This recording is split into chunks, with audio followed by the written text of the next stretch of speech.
누나, 정말로 여기서 가게 하려고? 근데 여긴 어떻게 알아? 다른 할 줄 아는 게 없어서 뭐라도 해보려고 하는 거지. 여기는 네 매형이 죽기 전에 나한테 남겨주고 간 곳이야. 아무한테도 말하지 말라 그래서 미영이도 모르는 거고. 그럼 내가 도와줄게. 청소부터 시작해서 가게 준비까지. 혜수야, 너도 68세인데 힘든 일 하면 어떡해? 68세가 뭐? 나는 아직도 건강해. 그리고 누나 혼자 두고 볼 수는 없어. 나 이래봬도 얼마 전까지 회사 운영하던 오너야. 구독과 좋아요, 알람 설정 꾹 눌러주세요. 오늘 이야기의 주인공은 정순자 씨입니다. 올해 78살인 정 씨는 딸 부부와 함께 살고 있었는데요. 그런데 어느 추운 겨울밤, 정 씨의 인생을 완전히 뒤바꿀 사건이 일어났습니다. 밤 11시가 넘은 시간이었습니다. 딸 미영 씨와 사위 민수 씨는 이미 방에 들어가 있었고 정 씨 혼자 거실에 남아 있었습니다. 저녁을 제대로 못 먹은 탓에 속이 허전했거든요. 사실 그날 저녁상도 문제였습니다. 사위 민수 씨가 건강식을 고집해서 샐러드와 닭가슴살만 나왔었거든요. 78세 할머니에게는 너무 부족한 양이었죠. 배가 고파서 잠이 안 오네. 정 씨는 조용히 부엌으로 향했습니다. 혹시 민수 씨가 깰까봐 슬리퍼도 벗고 양말만 신고 살금살금 걸어갔어요. 냉장고를 열자 정 씨의 눈에 들어온 건 일주일 전에 직접 담근 김치였습니다. 60년 넘게 담가온 솜씨로 만든 자랑스러운 김치였죠. 이것 좀 먹어야겠다. 정 씨는 작은 접시에 김치를 조금 덜어내어 조심스럽게 먹기 시작했습니다. 아삭아삭한 소리와 함께 입안 가득 퍼지는 깔끔한 맛, 그제서야 속이 편했습니다. 바로 그때였습니다. 안방 문이 살짝 열리더니 민수 씨가 물을 마시러 나왔습니다. 정 씨가 김치를 먹는 모습을 보자마자 얼굴이 굳어졌어요. 어머니, 지금 뭐 하고 계신 거예요? 아, 그게 배가 고파서 김치 좀. 어머니, 이 시간에 김치를 드시면 안 되죠. 민수 씨의 목소리가 점점 차가워졌습니다. 그것도 집에서 담근 김치는 더욱 안 좋아요. 염분도 높고 자극적이잖아요. 그래도 이게 우리 음식 아니냐? 어머니, 시대가 바뀌었어요. 요즘은 과학적으로 검증된 음식을 먹어야 합니다. 정 씨는 당황스러웠습니다. 평생 먹어온 김치가 갑자기 문제가 있다는 소리를 들으니 말이에요. 그럼 내가 뭘 잘못했다는 거냐? 잘못했다는 게 아니라 건강을 생각해서 하는 말이에요. 그때 소음 때문에 잠에서 깬 딸 미영 씨가 나왔습니다. 엄마, 무슨 일이에요? 미영아, 엄마가 김치 좀 먹었더니. 엄마, 밤에 짠 거 드시면 혈압에 안 좋다고 했잖아요. 딸마저 사위 편을 드는 모습에 정 씨의 마음이 무너져 내렸습니다. 어머니, 솔직히 말씀드릴게요. 집에서 담근 김치는 위생적이지 않아요. 위생적이지 않다고? 네, 정확한 염도 측정도 안 되고 발효 환경도 통제가 안 되잖아요. 요즘은 공장에서 만든 김치가 훨씬 안전해요. 정 씨는 가슴이 답답해 왔습니다. 70년 넘게 김치를 담가오면서 한 번도 탈이 난 적이 없는데 갑자기 위생 문제를 지적당하니 기가 막혔거든요. 그럼 내가 평생 뭘 해온 거냐? 어머니, 그때와 지금은 달라요. 지금은 2025년이에요. 엄마, 민수 말이 틀린 건 아니에요. 요즘은 정말 조심해야 하니까요. 정 씨는 딸의 말을 듣고 더욱 서운했습니다. 자신이 정성껏 담근 김치를 딸마저 못 믿는다니요. 좋다. 그럼 앞으로 김치 안 담그면 되겠지? 그런 뜻이 아니라 아니야, 알겠어. 내가 시대에 뒤떨어진 사람이구나. 정 씨는 김치 접시를 싱크대에 내려놓고 방으로 향했습니다. 뒤에서 딸과 사위가 뭔가 말하고 있었지만 듣고 싶지 않았어요. 엄마, 그렇게 받아들이지 마세요. 받아들이지 말라고? 그럼 어떻게 받아들여야 하냐? 김치 하나 먹었다고 비위생적이다 그런 말을 다 듣고도 참아야 해? 내 평생을 부정당했는데? 정 씨의 목소리가 떨리기 시작했습니다. 내가 평생 해온 일이 위생적이지 않다니. 그럼 너희 아버지랑 너는 뭘 먹고 자란 거냐? 어머니, 극단적으로 생각하지 마세요. 저는 있는 그대로를 말씀드린 거라고요. 극단적이 아니야, 현실이야. 내가 여기서 집만 되고 있다는 게 미영 씨가 눈물을 글썽이며 말했습니다. 엄마, 저희가 엄마를 짐이라고 생각한 적 없어요. 그래? 그럼 왜 내가 하는 모든 게 문제가 되는 거냐? 정 씨는 더 이상 참을 수 없었습니다. 좋아, 내가 나가면 되겠구나. 그럼 너희도 편하고 나도 편하고. 어머니, 갑자기 왜 그러세요? 갑자기가 아니야. 그동안 쌓인 게 있어. 정 씨는 방으로 들어가며 문을 닫았습니다. 밖에서는 딸과 사위가 작은 목소리로 뭔가 이야기하고 있었지만 정 씨는 더 이상 듣고 싶지 않았어요. 방에 혼자 앉아 있으니 갑자기 모든 게 허무해졌습니다. 평생 가족을 위해 정성껏 음식을 해왔는데 이제는 그마저도 문제가 된다니요. 내가 정말 이 집에 있어야 할까? 창밖으로는 찬바람이 불어오고 있었습니다. 정 씨의 마음도 그 바람처럼 차가워지고 있었어요. 그날 밤 정 씨는 한숨도 못 잤습니다. 78년 인생에서 가장 외롭고 서러운 밤이었거든요. 하지만 정 씨는 아직 몰랐습니다. 이 서러움이 곧 새로운 인생의 시작이 될 거라는 것을 말이에요. 사실 정 씨가 딸 부부와 함께 살게 된 것은 1년 전 봄의 일이었습니다. 그 전까지는 하늘나라로 간 남편과 30년 넘게 살던 낡은 연립주택에서 혼자 지내고 있었거든요. 남편 정태식 씨가 세상을 떠난 지 3년이 지났지만 정 씨는 여전히 그 집을 떠나고 싶지 않았습니다. 구석구석 남편과의 추억이 배어 있었거든요. 특히 부엌에서 김치를 담그며 남편이 여보, 이번 김치는 또 얼마나 맛있을까 하며 웃던 모습이 자꾸 떠올랐습니다. 하지만 혼자 사는 것이 점점 버거워지고 있었습니다. 계단 오르내리기도 힘들고 가끔 혈압약 먹는 것도 깜빡할 때가 있었거든요. 그런 어머니를 걱정한 딸 미영 씨가 어느 날 남편과 함께 찾아왔습니다. 엄마, 혼자 계시기 힘드시죠? 뭔 소리야? 엄마는 괜찮아. 엄마, 솔직하게 말씀하세요. 지난번에 계단에서 넘어지셨잖아요. 그건 그냥 실수였어. 미영 씨는 남편과 눈짓을 주고받더니 조심스럽게 말을 꺼냈습니다. 엄마, 저희랑 같이 사실래요? 정 씨는 깜짝 놀랐습니다. 요즘 젊은 부부들이 시어머니와 함께 사는 경우가 드물다는 걸 알고 있었거든요. 나야 좋겠지만 민수가 싫어하지 않을까? 나이도 어린데 그런 생각하는 거 쉽지 않다. 그때 민수 씨가 정중하게 말했습니다. 어머니, 저희가 모시고 살고 싶어요. 어머니 혼자 계시면 미영이가 너무 걱정해서요. 그리고 나이가 뭐가 중요해요. 저 젊게 봐주시는 거 정말 감사한데 제가 이 사람 사랑해서 한 결혼이고 그러니 저도 가족이잖아요. 가족이 함께 산다는데 뭐가 이상해요. 정 씨는 사위의 진심 어린 말에 마음이 움직였습니다. 어머니, 저희 집이 넓어서 어머니 방도 따로 마련해 드릴 수 있어요. 정말 괜찮겠니? 늙은이가 들어가면 불편할 텐데. 엄마, 가족인데 무슨 불편이 있어요? 결국 정 씨는 딸 부부의 간곡한 요청에 못 이겨 합가를 결정했습니다. 30년 살던 집을 정리하는 것은 쉽지 않았지만 가족과 함께 살 수 있다는 기대감이 컸거든요. 민수 씨 부부가 사는 곳은 신축 빌라 3층에 있는 넓은 집이었습니다. 깔끔한 화이트 톤 인테리어에 최신 가전제품들이 가득했습니다. 정 씨가 살던 낡은 연립주택과는 완전히 다른 세상이었죠. 엄마, 여기가 엄마 방이에요. 어때요? 새 침대와 옷장, 화장대까지 갖춘 깔끔한 방이었습니다. 고맙다, 미영아. 이렇게까지 준비해줘서. 하지만 적응은 쉽지 않았습니다. 가장 큰 문제는 부엌이었습니다. 정 씨는 평생 가스레인지를 써왔는데 여기는 인덕션만 있었거든요. 첫 번째 요리를 시도한 날이었습니다.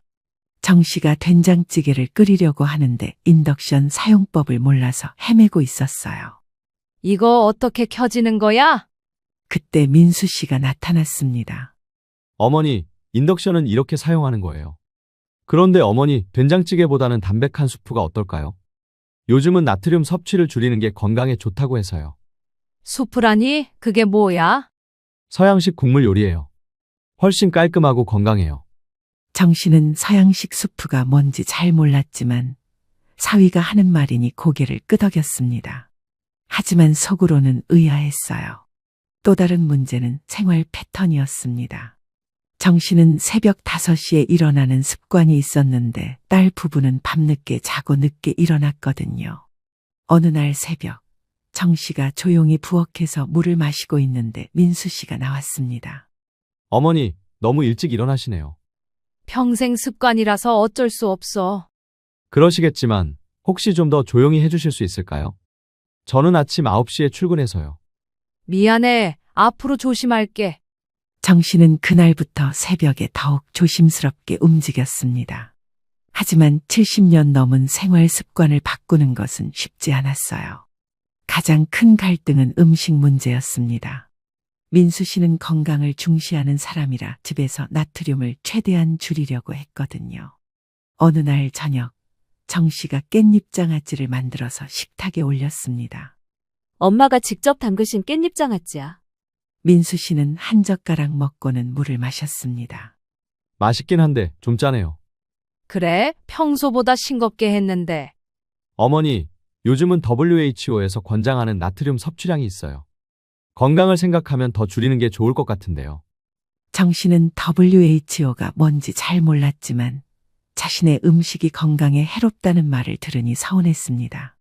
그날 밤 딸과 대화를 나누었습니다. 미영아, 엄마가 음식을 잘못하고 있는 건가? 엄마, 그런 게 아니에요. 민수가 건강을 생각해서 그러는 거예요. 그래도 엄마는 평생 이 맛으로 음식을 해왔는데. 엄마, 시대가 바뀌잖아요. 이제는 과학적으로 검증된 방식이 중요해요. 딸의 말을 들으니 정 씨는 더욱 혼란스러웠습니다. 자신이 틀렸다는 건지 아니면 세상이 바뀐 건지 알 수가 없었거든요. 몇 달이 지나면서 정 씨는 점점 위축되어 갔습니다. 부엌에서 요리하는 것도 조심스럽고 평소 하던 대로 생활하는 것도 눈치가 보였어요. 가을이 되어 김장철이 왔습니다. 정 씨는 평생 김장을 해왔는데 올해도 준비를 하려고 했어요. 미영아, 김장 준비해야지. 엄마, 올해는 김장 안 하면 안 될까요? 요즘 좋은 김치 많이 팔잖아요. 사 먹는 김치가 어디 집 김치만 하겠니? 그때 민수 씨가 끼어들었습니다. 어머니, 공장에서 만든 김치가 위생적으로는 더 안전해요. 해썹 인증도 받고요. 해썹이 뭐야? 식품 안전 관리 시스템이에요. 집에서 담그는 김치는 그런 검증이 없잖아요. 정 씨는 점점 자신의 70년 경험이 무시당하는 기분이 들었습니다. 결국 그의 김장은 하지 못했습니다. 대신 마트에서 김치를 사왔는데 정 씨는 그 맛이 영 서운했어요. 하지만 겨울이 되어서는 참을 수 없었습니다. 정 씨는 몰래 작은 통에라도 김치를 담가서 먹기 시작했어요. 그리고 바로 그 김치가 어젯밤 큰 갈등의 원인이 된 것이었습니다. 어젯밤 김치 사건 이후 집안 분위기는 얼음장처럼 차가워졌습니다. 정 씨는 다음날 아침 일찍 일어났지만 부엌에 나가기가 무서웠어요. 혹시 또 뭔가 잘못할까봐 걱정이 되었거든요. 아침 식사 시간이 되어서야 조심스럽게 부엌으로 나갔습니다. 평소라면 정 씨가 아침상을 차렸을 텐데 그날은 미영 씨가 서둘러 토스트만 준비하고 있었어요. 엄마, 식사하세요. 고맙다. 정 씨는 한마디만 하고 조용히 앉았습니다. 민수 씨는 신문을 보는 척하면서도 계속 눈치를 보고 있었어요. 식사 내내 아무도 말이 없었습니다. 저 회사 가겠습니다. 민수 씨가 어색하게 인사하고 나간 후에도 정 씨는 여전히 침묵을 지켰습니다. 엄마, 어젯밤 일로 화나신 거예요? 화난 게 아니야. 그냥 내가 잘못 생각했나 보다. 엄마, 그이도 엄마 생각해서 한 말이에요. 알겠어. 앞으로 조심하마. 하지만 이틀이 지나도 상황은 나아지지 않았습니다. 정 씨는 부엌에 나오는 일도 줄였고 식사도 거의 먹지 않았어요. 셋째 날 저녁, 미영 씨가 어머니 방을 찾아갔습니다. 엄마, 며칠째 제대로 안 드시잖아요. 괜찮다. 나이 들면 원래 입맛이 없어져. 엄마, 그이한테 제가 따로 이야기할까요? 그럴 필요 없어. 민수 말이 틀린 건 아니니까. 정 씨의 목소리에는 깊은 체념이 배어 있었습니다. 미영아, 엄마가 정말 시대에 뒤떨어진 건가? 그런 게 아니에요, 엄마. 그런데 왜 내가 하는 모든 게 문제가 되는 거지? 딸은 대답을 못했습니다. 사실 자신도 남편 말이 맞다고 생각하고 있었거든요. 일주일이 지나자 정 씨는 하루 종일 방에만 있었습니다. 예전에는 아침마다 정성껏 화장하고 깔끔하게 옷을 차려입었는데 이제는 잠옷 차림으로 지내는 날이 많아졌어요. 그런 어머니를 보던 미영 씨도 스트레스를 받기 시작했습니다. 회사에서도 집중이 안 되고 남편과의 관계도 어색해졌거든요. 어느 날 오후 정 씨가 오랜만에 부엌으로 나왔습니다. 간단한 나물이라도 무쳐서 먹으려고 한 거였어요. 그런데 인덕션 사용법이 아직도 어려웠습니다. 온도 조절을 잘못해서 기름이 튀기 시작했어요. 아이고, 이를 어쩌지? 급하게 불을 끄려고 하다가 그만 손목을 대었습니다. 그때 마침 퇴근한 민수 씨가 들어왔습니다. 어머니, 무슨 일이에요? 인덕션 사용법을 잘못 알아서. 민수 씨는 부엌을 보더니 한숨을 쉬었습니다. 기름이 사방에 튀어 있었고 타는 냄새까지 났거든요. 어머니, 괜찮으세요? 병원에 가봐야겠어요. 괜찮아, 괜찮아. 그냥 찬물에 담그면 돼. 어머니, 이렇게 위험한 일이 계속 생기면 어떡해요? 민수 씨의 목소리에는 걱정과 함께 짜증이 섞여 있었습니다. 혹시 큰 사고라도 나면 어떡하려고요? 미안해, 조심할게.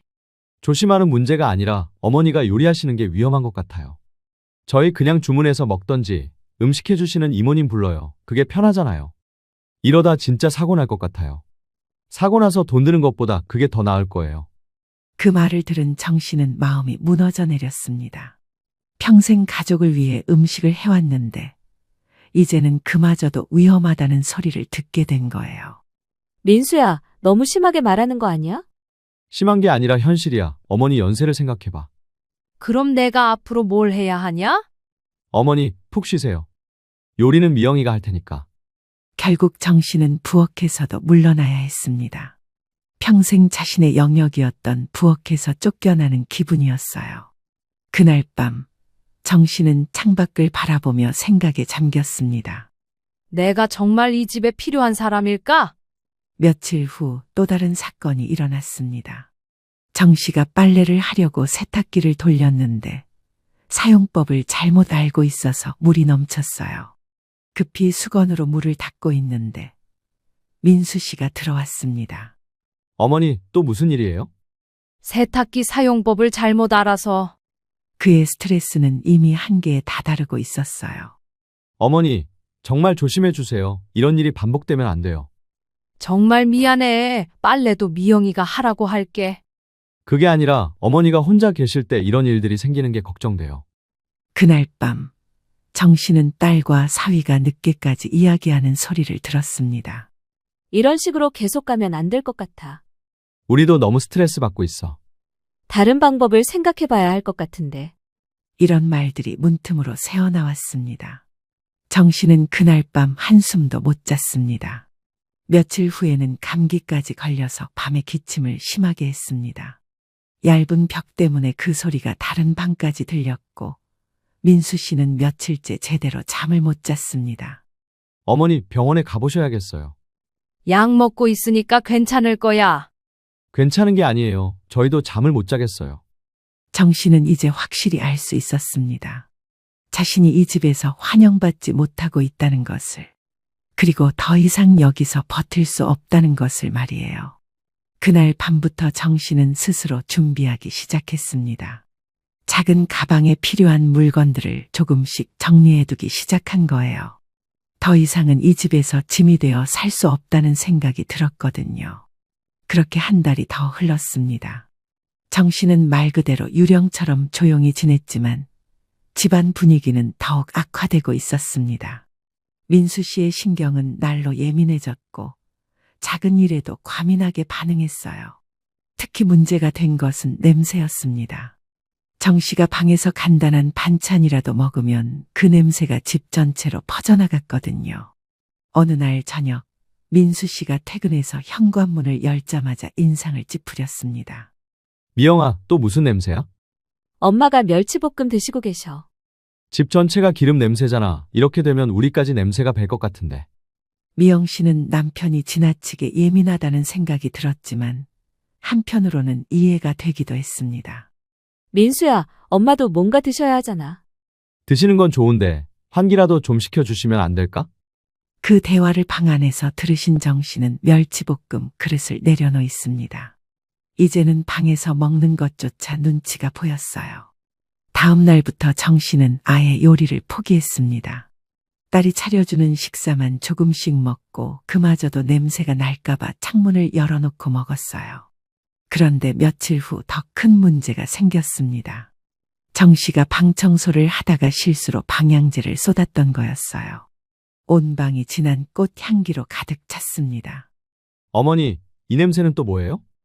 방향제를 실수로 쏟았어. 너무 진해요. 저는 인공향에 알레르기가 있어서. 민수 씨는 재채기를 하며 창문을 활짝 열었습니다. 어머니, 앞으로는 방향제 사용하지 말아주세요. 알겠어. 그날 밤 정 씨는 과거에 남편이 즐겨 쓰던 방향제마저 버렸습니다.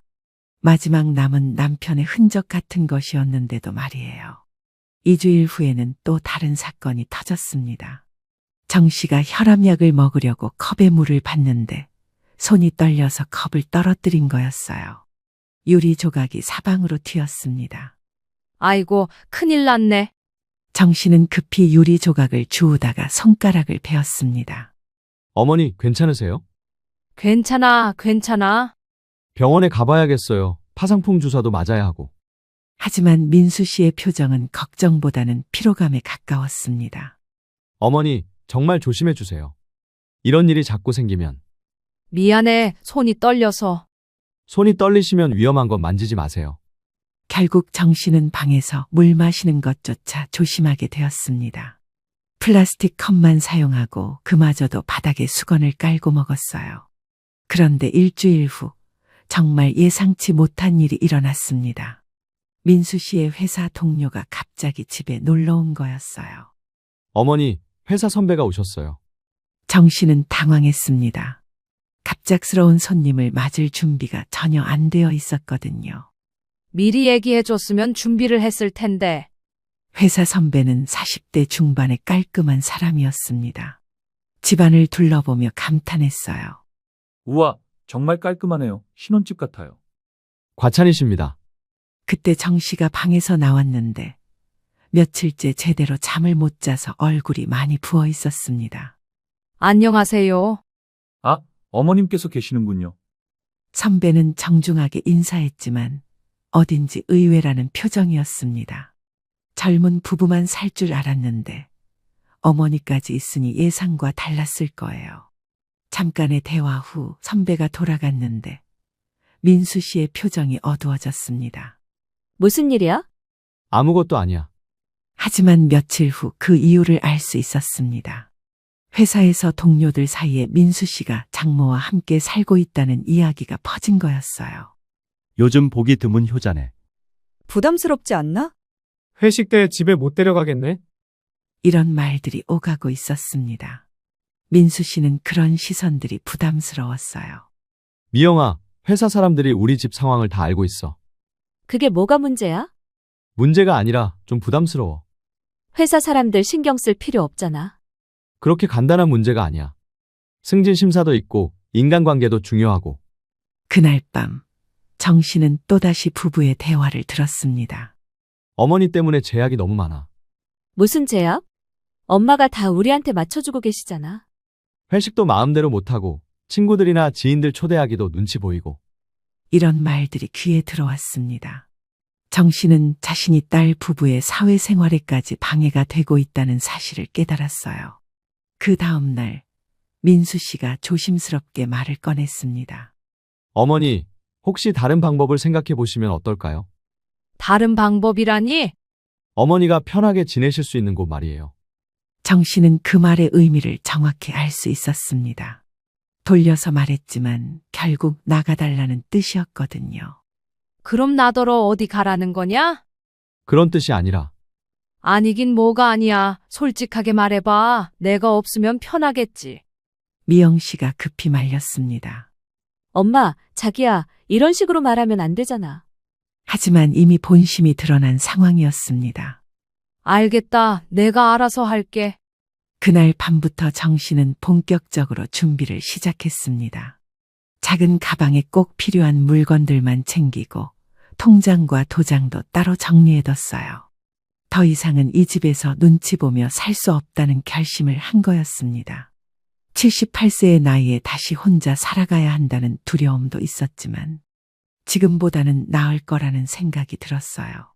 정 씨는 창밖을 바라보며 혼잣말을 했습니다. 그래, 이제 정말 나가야겠구나. 마침내 정 씨의 마음속에서 마지막 결심이 굳어지고 있었습니다. 운명의 그날은 민수 씨에게 매우 중요한 날이었습니다. 몇 달 동안 준비해온 팀장 승진 면접 결과가 발표되는 날이었거든요. 아침부터 민수 씨는 평소보다 더 신경이 날카로워 있었어요. 미영아, 오늘 결과 나오면 바로 연락할게. 좋은 결과 있을 거야. 그동안 얼마나 열심히 했는데. 승진되면 저녁에 좋은 곳에서 축하 식사하자. 민수 씨가 출근하고 미영 씨도 회사에 간 후 정 씨는 평소와 다름없이 혼자 집에 남아 있었습니다. 요즘에는 거의 방에서만 지냈거든요. 오후 2시쯤이었습니다. 정 씨가 혈압약을 먹으려고 일어나는데 갑자기 어지러움을 느꼈어요. 며칠째 제대로 식사를 못한 탓이었습니다. 어머, 어지러워. 정 씨는 벽을 짚고 부엌으로 향했습니다. 물이라도 한 잔 마시면 나아질 것 같았거든요. 그런데 일어서다가 균형을 잃고 휘청거렸어요. 손을 뻗어 무언가를 잡으려고 한 순간 식탁 위에 있던 민수 씨의 노트북이 바닥으로 떨어졌습니다. 큰 소리와 함께 노트북 모서리가 바닥에 부딪혔고 액정 화면에 거미줄 같은 금이 갔습니다. 아이고, 큰일 났네. 정 씨는 급히 노트북을 들어 올렸지만 이미 늦었습니다. 화면이 완전히 망가져 있었어요. 그 노트북에는 민수 씨가 몇 달간 준비한 승진 프레젠테이션이 들어 있었거든요. 정 씨는 어떻게 해야 할지 몰라서 한참을 그 자리에 서 있었습니다. 딸에게 전화를 할까 생각해 봤지만 회사에서 바쁠 텐데 괜히 걱정을 끼치고 싶지 않았어요. 오후 5시 민수 씨가 퇴근해서 집에 들어왔습니다. 표정이 어두운 것으로 보아 승진 결과가 좋지 않은 것 같았어요. 최악이야, 정말. 민수 씨는 현관에서 신발도 제대로 정리하지 않고 거실로 들어왔습니다. 그리고 식탁을 보는 순간 얼굴이 새하얗게 변했어요. 내 노트북이 왜 저기 있어? 화면이 왜 이런 거야? 정 씨는 방에서 나와서 떨리는 목소리로 말했습니다. 민수야, 정말 미안해. 내가 실수로. 실수라고요? 민수 씨의 목소리가 높아지기 시작했습니다. 하루 종일 쌓인 스트레스가 한꺼번에 터져나오는 것 같았어요. 어머니, 이 노트북 안에 뭐가 들어있는지 아세요? 미안해. 정말 미안해. 어지러워서 넘어지면서. 어지러우시면 방에 계시면 되잖아요. 왜 이런 곳까지 나와서 사고를 치세요? 정 씨는 민수 씨가 이렇게 큰 소리를 내는 모습을 처음 봤습니다. 평소 예의 바른 사위였는데 지금은 완전히 다른 사람 같았어요. 민수야, 내가 배상해 줄게. 배상이요? 이건 돈 문제가 아니에요.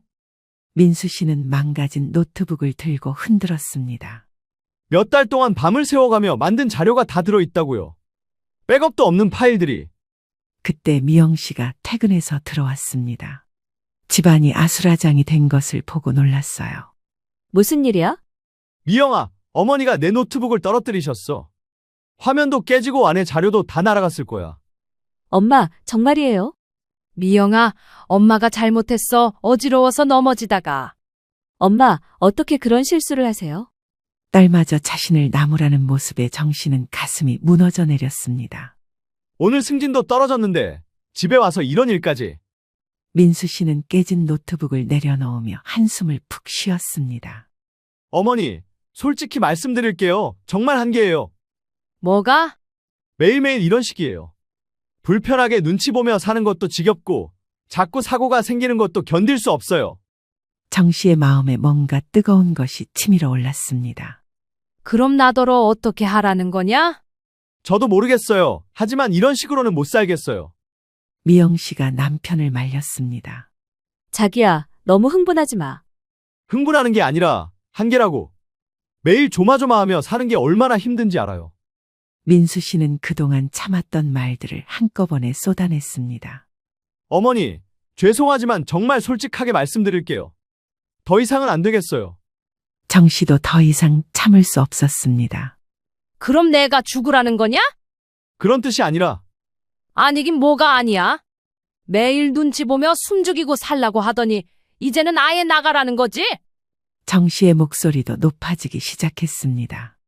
내가 평생 뭘 잘못했다고 이런 취급을 받아야 하냐? 엄마, 저희가 엄마를 싫어해서 그러는 게 아니에요. 싫어하지 않는다고? 그럼 이게 뭐야? 정 씨는 더 이상 참을 수 없었습니다.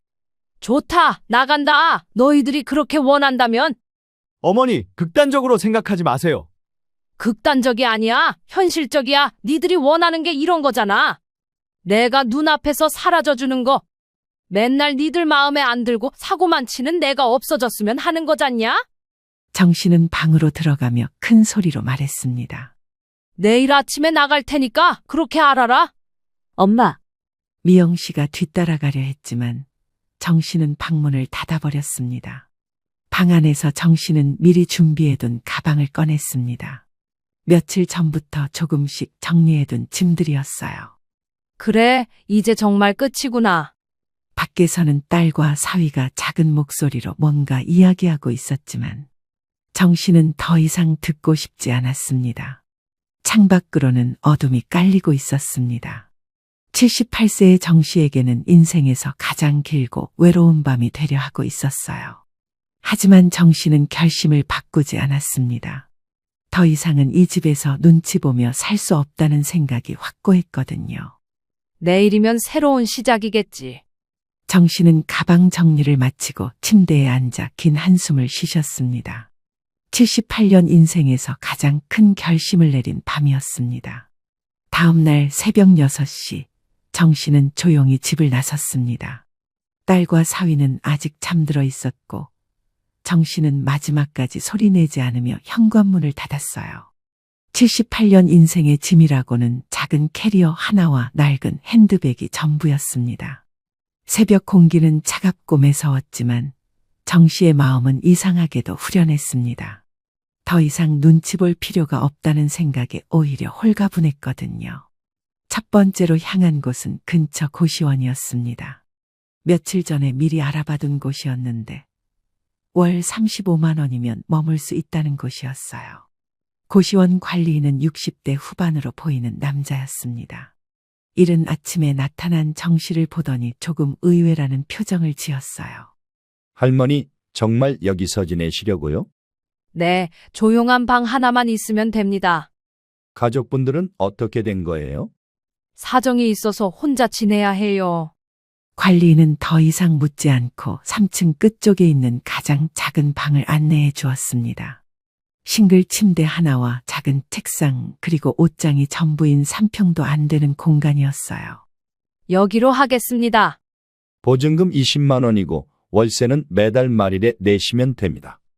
정 씨는 지갑에서 돈을 꺼내 건네줬습니다.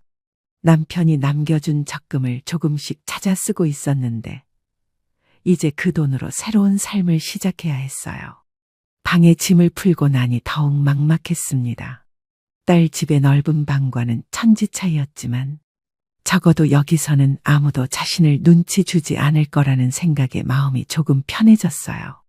오후가 되어서 정 씨는 오랜만에 옛 동네로 향했습니다. 남편과 함께 30년을 살았던 그 동네 말이에요. 연립주택은 이미 다른 사람이 살고 있었지만 근처에 남편이 남겨준 작은 상가가 있었거든요. 상가는 1층에 있는 12평 정도의 공간이었습니다. 몇 년째 비어 있어서 먼지가 두껍게 쌓여 있었고 거미줄도 곳곳에 쳐져 있었어요. 이걸로 뭔가 해봐야겠는데. 정 씨는 상가 열쇠로 문을 열어봤습니다.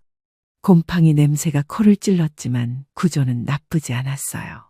앞쪽은 손님을 받을 수 있는 공간이고 뒤쪽에는 간단한 조리를 할 수 있는 공간이 있었습니다. 김치 가게라도 해볼까? 정 씨는 평생 음식 만드는 일을 해왔습니다. 특히 김치만큼은 동네에서도 인정받는 솜씨였거든요. 하지만 78세의 나이에 혼자서 가게를 운영한다는 것은 쉬운 일이 아니었어요. 그때 뒤에서 누군가 말을 걸었습니다. 혹시 누나? 뒤돌아보니 낯익은 얼굴이었습니다. 자세히 보니 정 씨의 남동생 혜수 씨였어요. 혜수야, 너 맞지? 누나, 여긴 어쩐 일이야? 이사라도 온 거야? 그동안 어떻게 지냈어? 내가 정신없어서 연락하는 것도 잊고 살았네. 그러게 서운하긴 했어. 그래도 계속 외국에서 지내다가 얼마 전에 귀국했지. 사업도 마무리했고 나도 나이가 있으니 이제는 좀 쉬어야 하지 않을까 싶어서 정리 중이거든. 연락 자주 못해서 미안해. 너 그럼 외국에서는 아예 들어온 거야? 올케랑 애들은? 일단 나만 들어온 거야.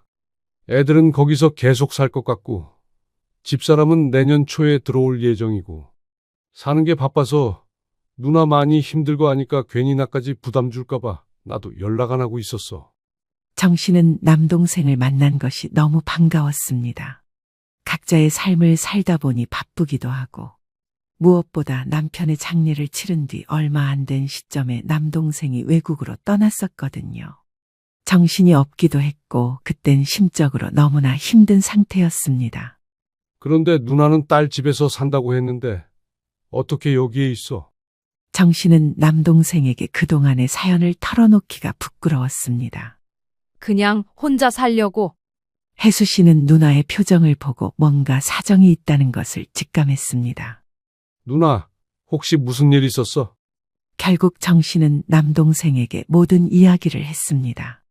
딸 집에서의 갈등, 계속되는 사고들, 그리고 어제 일어난 노트북 사건까지 모든 것을 말씀했습니다. 혜수 씨는 누나의 이야기를 들으며 분노했습니다.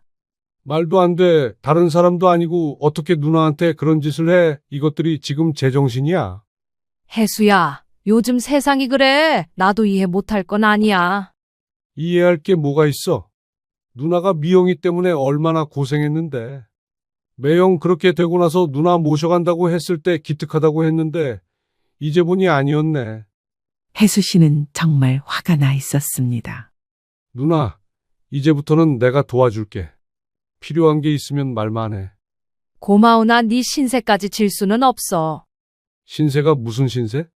내가 해야 할 일을 하는 거지.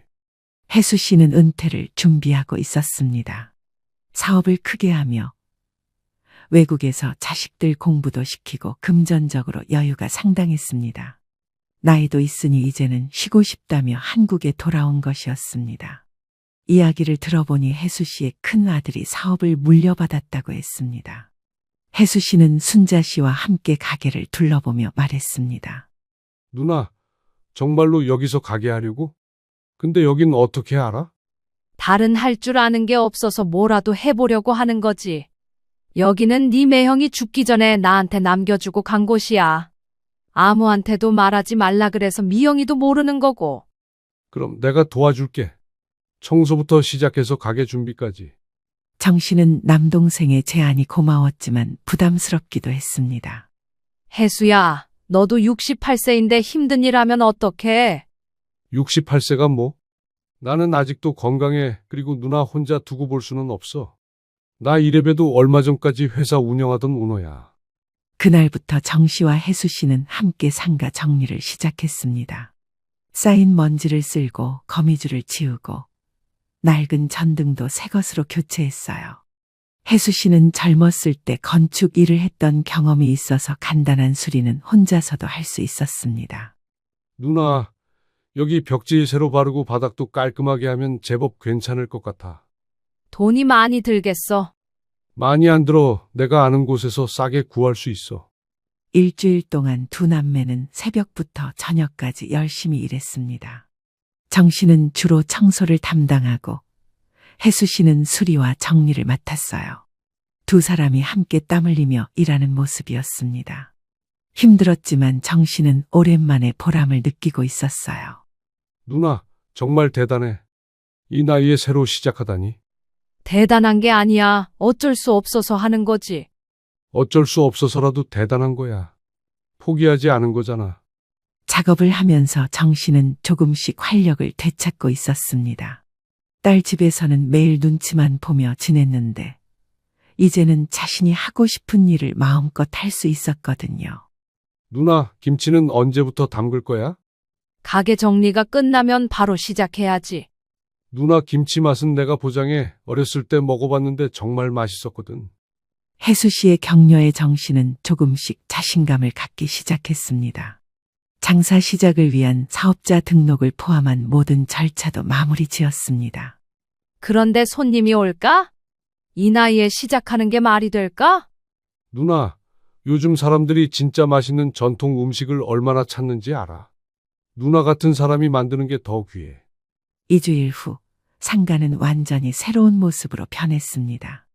깔끔하게 정리된 내부와 새로 단 간판까지. 이제 정말로 새로운 시작을 할 준비가 되었어요. 혜수야, 정말 고마워. 너 없었으면 어떻게 했을까?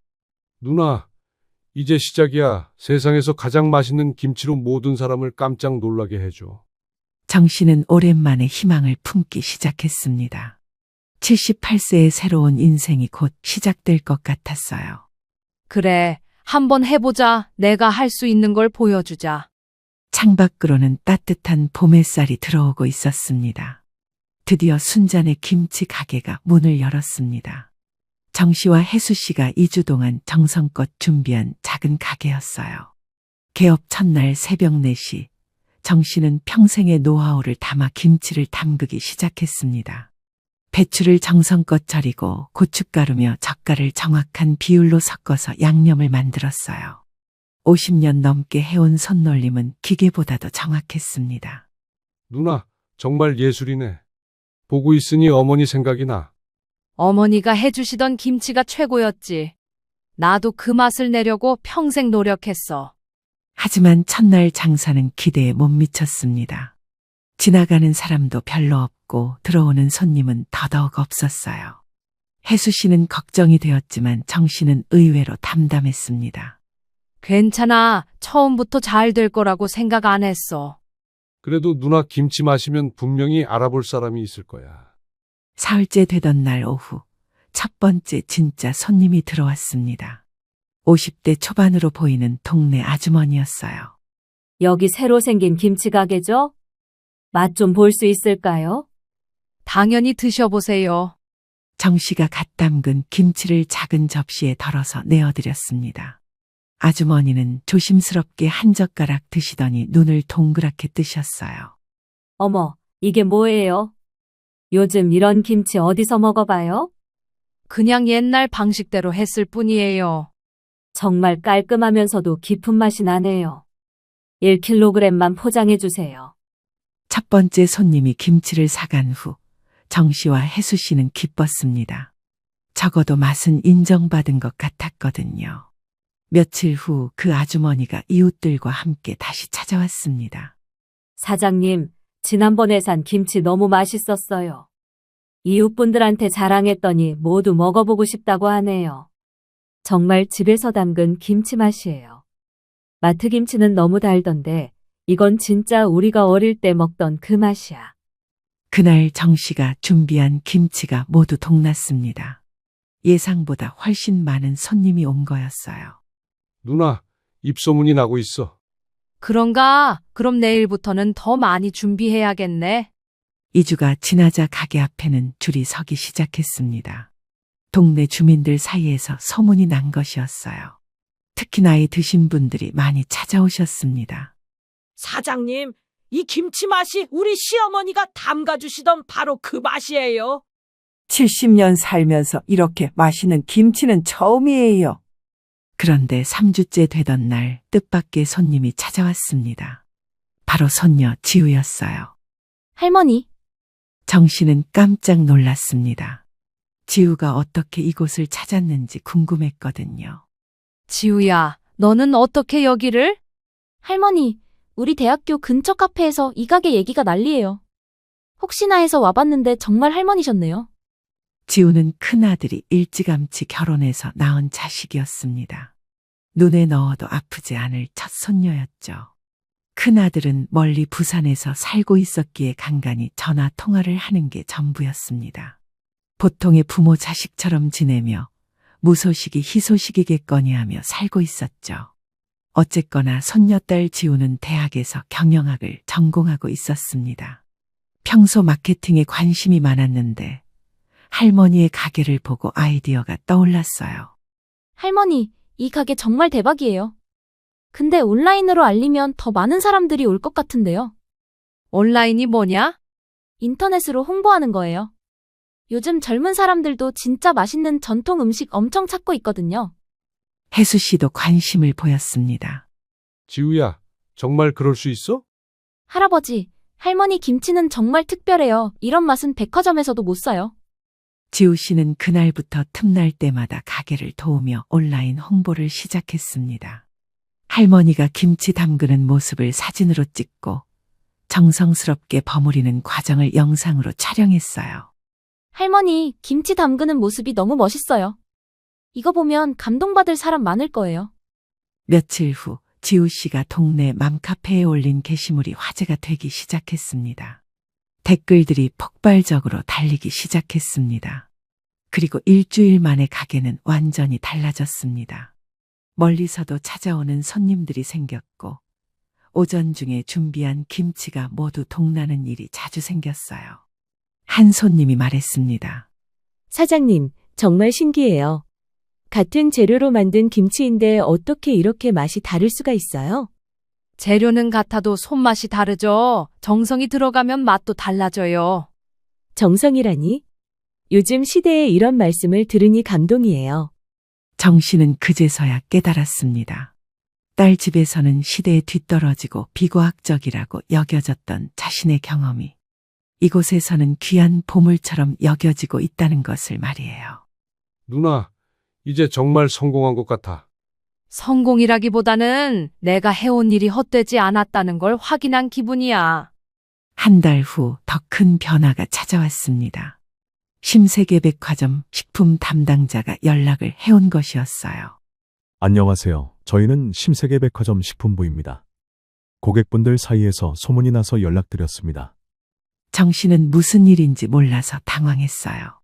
저희 백화점 지하 전통식품 코너에 입점하실 의향이 있으신가요? 입점이요?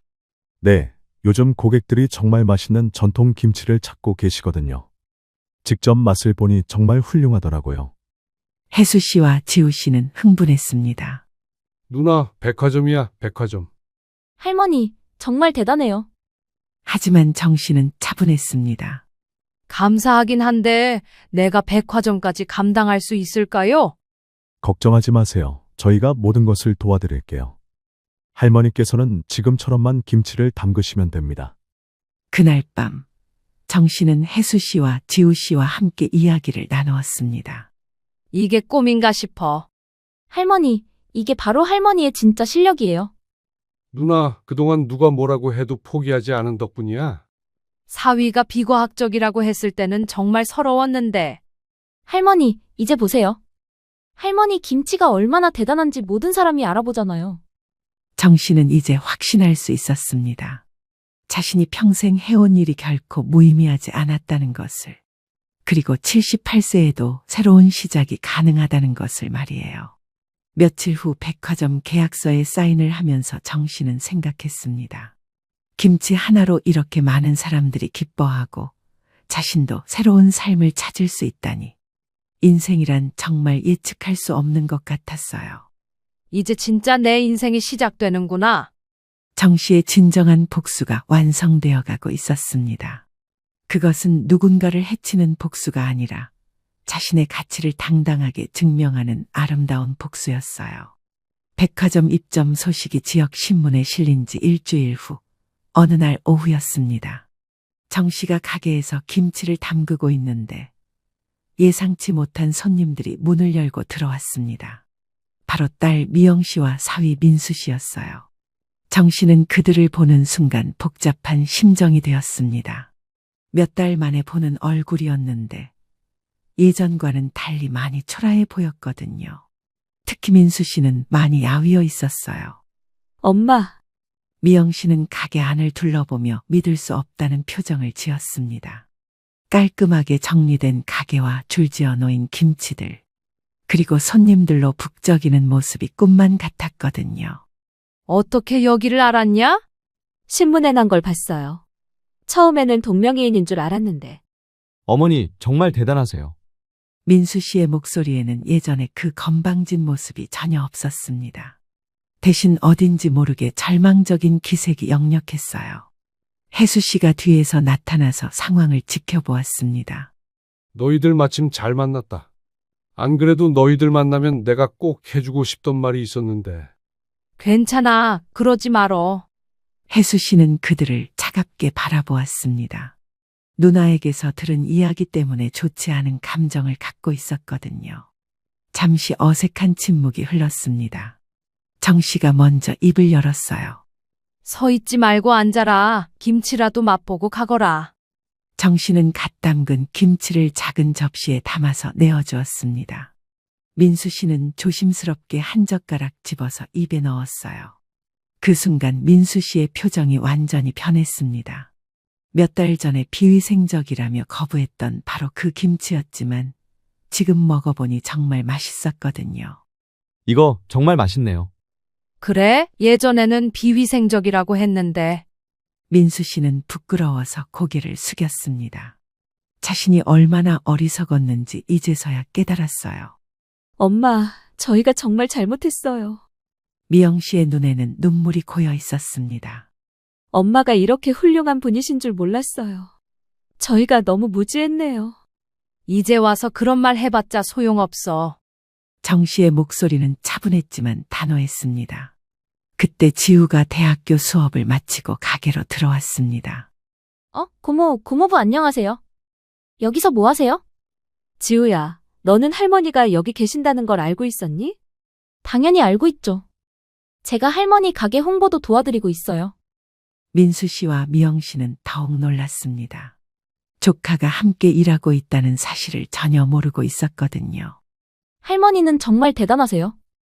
혼자서 이 모든 걸 이루어내셨어요. 지우의 말에 미영 씨는 더욱 죄책감을 느꼈습니다. 엄마, 저희가 정말 바보였어요. 그때 민수 씨가 떨리는 목소리로 말했습니다. 어머니, 사실 저희가 요즘 많이 힘들어요. 힘들다니? 제가 투자에 손을 댔다가 큰 손실을 보게 됐어요. 집도 경매에 넘어갈 상황이에요. 민수 씨는 자신들의 현재 상황을 솔직하게 털어놓았습니다. 승진에서 밀린 후 주식 투자에 손을 댔다가 전 재산을 날린 것이었어요. 매달 대출금을 갚지 못해서 은행에서 최고 통지서가 나왔어요.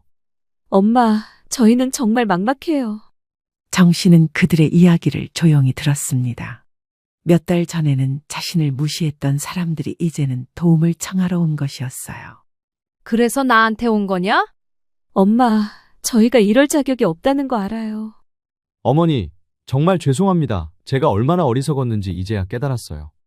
민수 씨는 정 씨 앞에서 허리를 깊숙이 숙였습니다. 어머니의 70년 경험을 무시했던 제가 정말 바보였습니다. 정 씨는 사위가 고개 숙이는 모습을 보며 복잡한 심정이었습니다. 한편으로는 속이 시원하기도 했지만 다른 한편으로는 안쓰럽기도 했어요.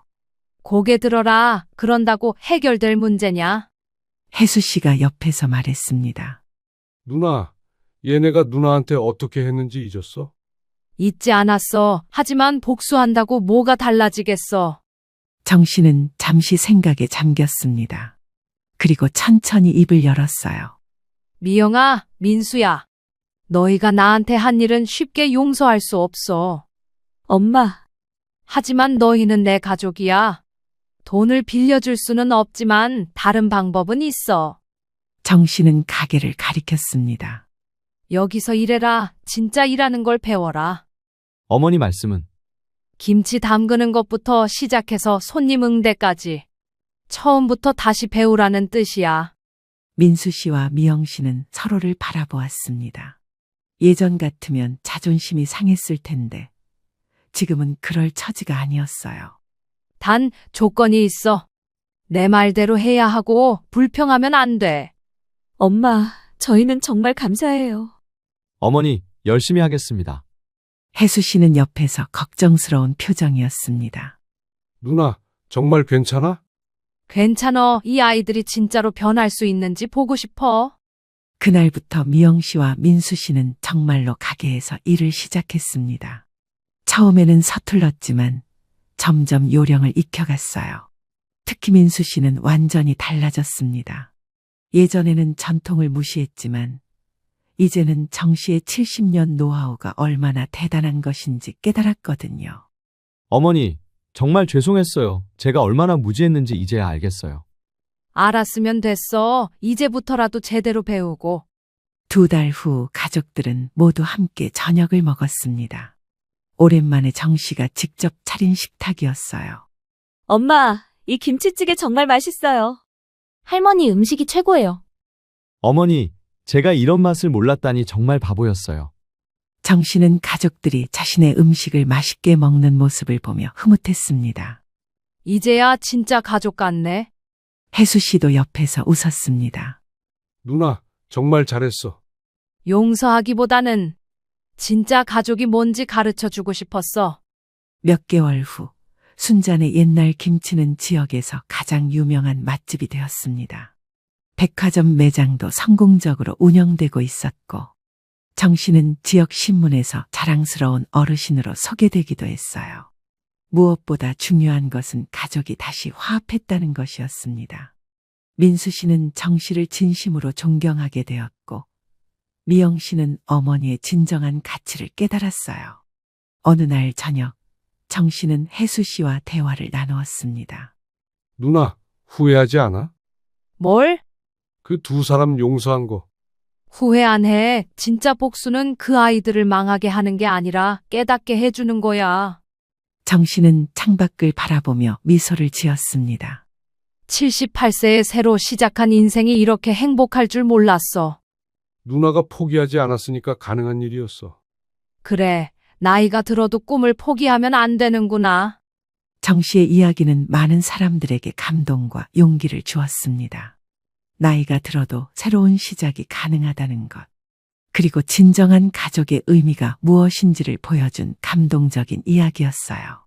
지금도 순잔의 김치에는 매일 많은 손님들이 찾아옵니다. 그리고 그곳에서는 78세 할머니가 70년 경험으로 담근 세상에서 가장 맛있는 김치를 맛볼 수 있답니다.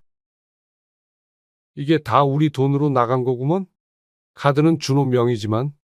응, 그리고 여행 날짜가 내가 생일 맞은 그 주였어. 참 너무했네. 자기 엄마 생일에 사돈 모시고 팔이라니. 여보, 그 돈 준호 카드에서 빠진 게 다 여행 경비였어요. 그럼 사돈 내외까지 몽땅 준호가 낸 거야? 응, 내 생일날에 그 사람들 모시고 그렇게 갔던 거야. 와, 이건 좀 심하네. 안녕하세요. 올해로 60살 환갑이 된 정욱자입니다. 아들 며느리한테 퇴거 요청서 시원하게 날려줬습니다. 어떤 내용인지 오늘 이야기 끝까지 들어주시고 시청자 여러분들의 의견을 아래 댓글에 부탁드립니다. 60세 정욱자 씨는 새벽 5시에 눈을 떴습니다. 새벽 5시는 정 씨의 눈이 저절로 떠지는 시간이었습니다. 30년 넘게 떡볶이와 순대를 만들어 온 삶이 몸의 시계를 바꿔놓은 듯 했습니다. 은퇴한 지 2년이 넘었지만 여전히 그 시간에 일어나는 자신이 낯설지 않았습니다. 정 씨는 자리에서 일어나 부엌에 불을 켜고 조용히 장바구니를 꺼냈습니다. 전날 시장에서 사온 고등어 2마리와 싱싱한 애호박, 손질된 미역이 들어있었습니다. 오늘은 토요일, 31세 아들 준호 씨의 집에 반찬을 들고 가는 날이었습니다. 정 씨는 먼저 생선조림을 준비했습니다. 고등어에 된장과 마늘, 들기름을 넣고 국물을 붓자 익숙한 냄새가 퍼졌습니다. 무채를 얹고 뚜껑을 덮자 바닥까지 익숙한 기억이 묻어나기 시작했습니다. 이어 애호박볶음과 미역무침, 새로 담근 갓김치까지 4가지 반찬을 챙겼습니다. 반찬통 뚜껑을 닫을 때쯤 61세 남편 김병수 씨가 거실에서 기지개를 켜며 일어났습니다. 또 아들 집 가게? 응, 오늘 토요일이잖아. 그 집 반찬은 이제 그만 가져다 줘도 되겠더라. 정 씨는 남편의 말에 대답하지 않고 반찬통을 하나씩 가방에 넣었습니다. 정 씨의 남편은 신문을 펼치며 한마디를 덧붙였습니다. 어차피 지들 먹을 것도 다 잘 사먹는데 뭐하러 고생해. 준호는 엄마가 해준 반찬 좋아하잖아. 입맛도 까다롭고. 그래봤자 잘 먹었다는 말 한마디 없더만. 정 씨는 남편의 말에 더는 반응하지 않았습니다. 그저 양손으로 천을 묶어 반찬 가방을 단단히 고정했습니다. 집을 나서기 전 정 씨는 현관 거울 앞에서 셔츠 깃을 다듬었습니다. 버스 정류장까지 8분을 걸었고 32번 버스를 타고 아들 집까지는 약 30분이 걸렸습니다. 가는 동안 정 씨는 가방 반찬통이 흔들릴까 조심스레 양손으로 안고 있었습니다. 도착한 아파트 단지는 고요했고 엘리베이터 안엔 봄꽃 광고 포스터가 붙어 있었습니다. 18층 버튼을 누른 뒤 정 씨는 멍하니 층수를 바라보았습니다. 초인종을 누르자 안에서 작은 소란이 들렸습니다. 잠시 후 문이 열리자 며느리 지영 씨가 피곤한 듯한 표정으로 모습을 드러냈습니다. 오셨어요, 어머님. 응. 생선조림하고 김치 좀 가져왔어. 미역도 무쳐놨고. 감사합니다. 들어오세요. 정 씨는 신발을 벗고 조심스레 거실로 들어섰습니다. 주방엔 조리도구가 정돈돼 있었고 테이블 위엔 마시다 남은 커피잔이 하나 놓여 있었습니다. 준호는? 아직 자요. 어제 회사 회식 있었거든요. 아, 피곤하겠네. 정 씨는 반찬통을 싱크대 위에 내려놓고 말했습니다. 갓김치니까 지금 먹긴 좀 이를 거야. 내일쯤 먹으면 맛들 거야. 네, 잘 먹을게요. 며느리는 고개를 살짝 숙였지만 손은 스마트폰에서 떨어지지 않았습니다. 정 씨는 그 모습에 잠시 멈칫했습니다. 준호 깨우지 마. 그냥 잘 다녀갔다고 전해줘. 네, 그럴게요. 정 씨는 15분쯤 거실에 앉아 있다가 자리에서 일어났습니다. 문을 나서기 전 다시 한번 며느리에게 말했습니다. 늦게 일어나면 밥이라도 챙겨 먹이렴. 회식 다음 날은 속 쓰릴 테니까. 네. 엘리베이터를 타고 내려오는 동안 정 씨는 아무 말도 하지 않았습니다. 버스를 기다리는 동안 손에 쥔 가방은 텅 비어 있었지만 마음은 왠지 무겁게 가라앉았습니다. 집에 도착했을 땐 이미 남편이 낚시 채비를 챙기고 있었습니다. 정 씨의 남편 김 씨는 정 씨가 들어오는 걸 힐끔 바라보고는 말없이 줄을 감았습니다. 정 씨는 아무 말 없이 신발을 벗고 부엌으로 향했습니다. 부엌에 놓인 전기포트가 작게 소리를 내며 물을 끓이고 있었습니다. 정 씨는 그 앞에 앉아 무릎을 감쌌습니다. 창밖으론 아이들이 킥보드를 타며 웃고 있었습니다. 그 모습을 보며 정 씨는 자신에게 속삭이듯 말했습니다. 그 집에서 난 그냥 반찬만 놓고 가는 사람인가? 정 씨는 그 생각이 처음으로 마음 깊이 오래 남는다는 걸 느꼈습니다. 자식 집에 다녀오면서 처음으로 발걸음이 가벼워지지 않았습니다. 정 씨는 다음 날 아침에도 평소와 다름없이 일어났습니다. 전날 반찬을 다녀온 일은 마치 어제 일이 아닌 듯 조용히 지나가고 있었습니다. 남편은 늘 그렇듯 거실 소파에 앉아 리모컨을 돌리고 있었습니다. 텔레비전에서는 축구 경기 중계가 나오고 있었습니다. 식탁 위에는 전날 저녁에 미리 씻어둔 쌀이 담긴 밥솥이 놓여 있었습니다. 정 씨는 물을 붓고 버튼을 눌렀습니다. 오늘 점심은 김치찌개나 끓여야겠네. 남편 김 씨는 대꾸도 하지 않았습니다. 정 씨는 냉장고에서 묵은 김치를 꺼내 도마 위에 올려놓았습니다. 칼질 소리만 부엌에 똑똑 울려 퍼졌습니다. 정 씨는 문득 고개를 돌려 현관 쪽에 놓인 휴대전화를 바라보았습니다. 어젯밤에도 오늘 아침에도 아들로부터 연락은 없었습니다. 정 씨는 천천히 손을 씻고 수건으로 물기를 닦으며 중얼거렸습니다. 오늘은 연락이 없네. 정 씨의 말에 김 씨는 TV를 보며 중얼거렸습니다. 그놈 바쁘겠지. 회식 다음 날이면 정신없어.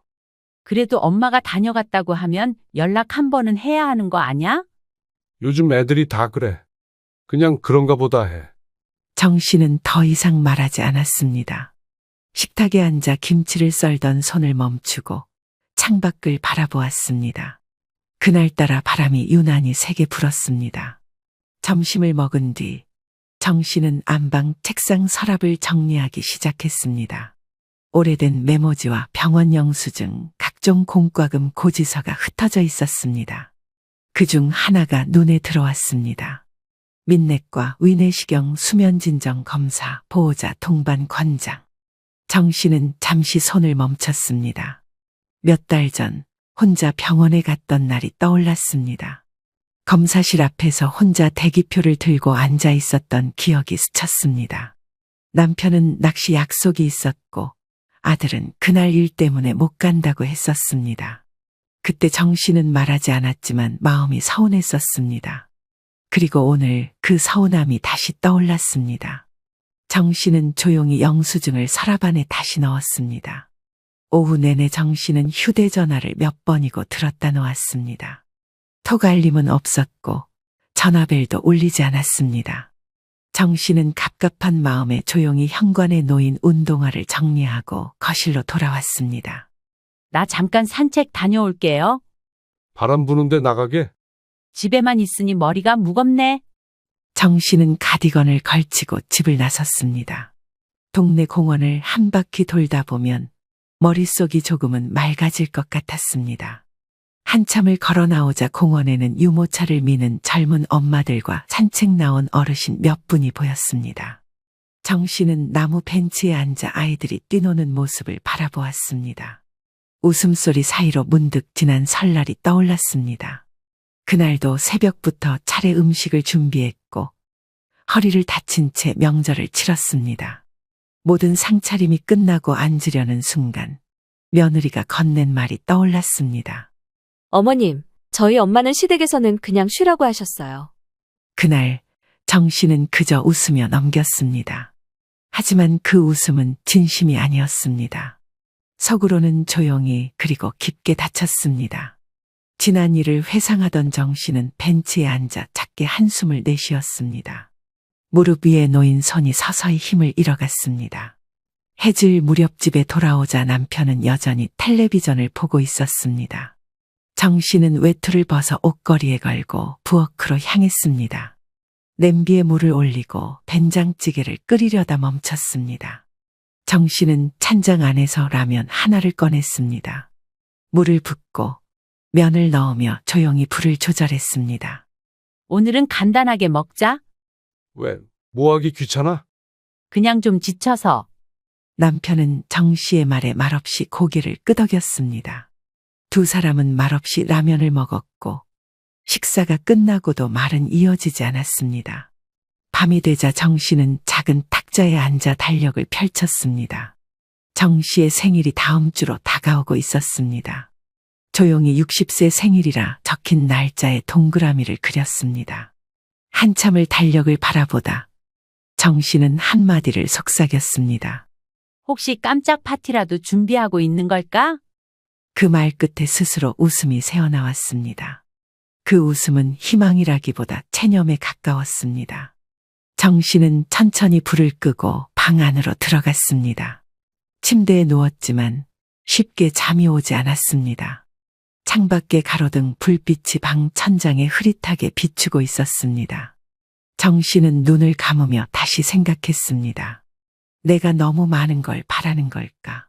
아무도 대답해주지 않았고 정씨는 조용히 눈을 감았습니다. 이번에는 정말 잠이 들고 싶었습니다. 정씨의 바람과는 달리 정씨는 새벽부터 잠이 오지 않았습니다. 밤새 몇 번이고 휴대전화를 확인했습니다. 그러던 중 아들의 문자 하나에 마음이 붕 떴다가 다시 가라앉기를 반복했습니다. 엄마, 내일 외출하시나요? 그 문장을 곱씹으며 혹시라도 무언가 준비 중인 건 아닐까 기대해 보았습니다. 그러나 머리를 흔들었습니다. 그런 일은 없을 것 같았습니다. 아침 7시 부엌에 불을 켜고 물을 올렸습니다.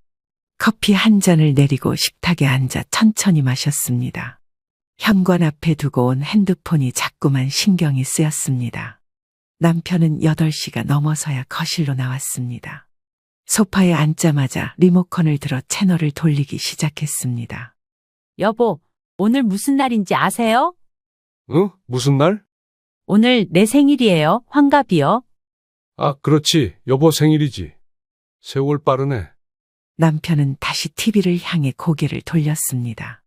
정 씨는 그 반응에 더는 아무 말도 하지 않았습니다. 점심이 지나도 아무 연락이 없었습니다. 아들은 전화도 메시지도 없었고 며느리도 조용했습니다. 정 씨는 조용히 이불을 걷고 침대에 누웠습니다. 천장을 바라보다가 눈을 감았지만 생각이 꼬리를 물고 이어졌습니다. 그냥 깜짝 이벤트일지도 모르지. 저녁쯤 오려나. 오후 4시 다시 식탁에 앉아있던 정 씨는 조심스럽게 휴대폰을 들었습니다. 기대는 하지 말자고 다짐했지만 또 한 번 기대하고 말았습니다. 정 씨는 며느리의 이름을 검색창에 쳐보았습니다. 그동안은 본 적도 없던 SNS 계정이 공개 상태로 떠올랐습니다. 프로필 사진에는 지영의 얼굴이 들어있었고 바로 어제 올라온 게시물이 하나 있었습니다. 화면 속에는 지영과 준호 그리고 지영의 부모가 에펠탑 앞에서 웃고 있었습니다. 사진 아래엔 이렇게 적혀 있었습니다. 우리 엄마 첫 유럽 여행 감사한 딸이 함께합니다. 정 씨는 손에 들고 있던 휴대전화를 천천히 내려놓았습니다. 손끝이 떨렸고 호흡이 가빠졌습니다. 거실에 혼자 앉아있는 정 씨에게 아무도 말을 걸지 않았습니다. 남편은 여전히 TV만 바라보고 있었습니다. 여보, 응? 준호, 지금 파리 갔대요. 뭐, 파리? 출장 갔나? 아니요, 지영이 부모님이랑 같이 여행 간 사진이 SNS에 올라왔어요.